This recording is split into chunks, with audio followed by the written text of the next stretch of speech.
What's up, everybody? It's the homie Truth Teller, the Street Reporter. People been asking me for a D-Rose 600 update. I done did that several times. I'm kind of confused to why people want that. He actually lost his appeal as I looked at it.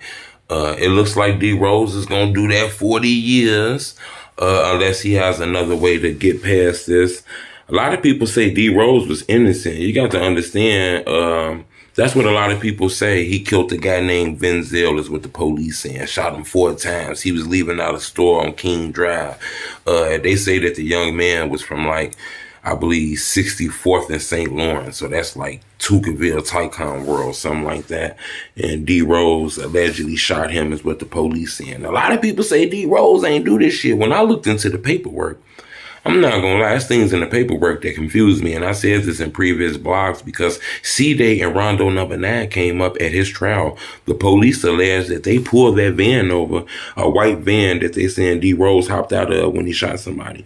The police said they pulled that van over 2 days earlier, and D-Rose, C-Day, and Rondo number 9 was in that van. That's what the police said. I don't know how they know they was in the van, but that was in the paperwork when you clearly look in the paperwork of D-Rose. D-Rose says he's innocent. A lot of people says he's innocent. But you got to remember, when it comes to this appeals and they lock you up, they have all this evidence to lock you up. You got to have triple the evidence to try to get out of that shit, you know? They normally just don't grant you another trial just because you say you didn't do it. People say that another person did the murder and he not here no more.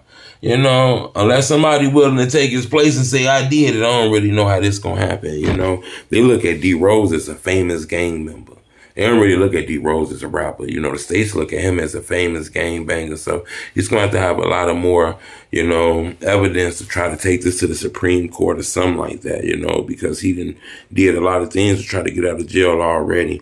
When I look at his appeal, though, you know, it is things in his appeal that I'm not going to lie.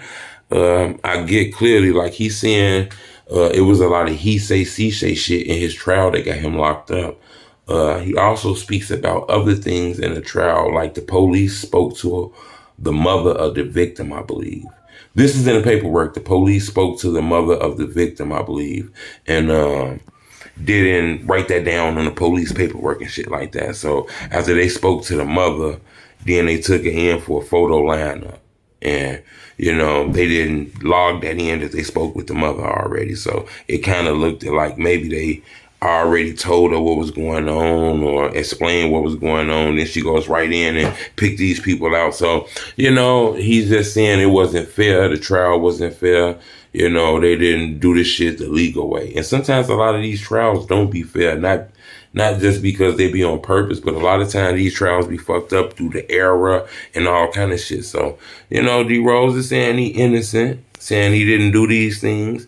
A lot of people say he was just a terror in the neighborhood, so, you know, the ops wanted to get rid of him. You got to understand, D-Rose was like King Von before it was a King Von. I knew about D-Rose's name before we knew about Von's name as far as in the culture. Now, I don't know about the streets, but in the culture, you had guys like Dirk, Keith, everybody was shouting him out. Von was shouting him out, all kind of shit. So normally when the whole gang shouts you out, it's a reason they shout you out. They ain't shouting out square niggas, you know what I'm saying? So that's how I look at that. But I don't really got no updated news to tell you about him. Most I can do is tell you that it looks like he's going to be serving that whole 40 years, man. Unless something happen, in my opinion. But subscribe to my YouTube channel. It's the homie Truth Teller, the Street Reporter. Bleh, bleh, bleh.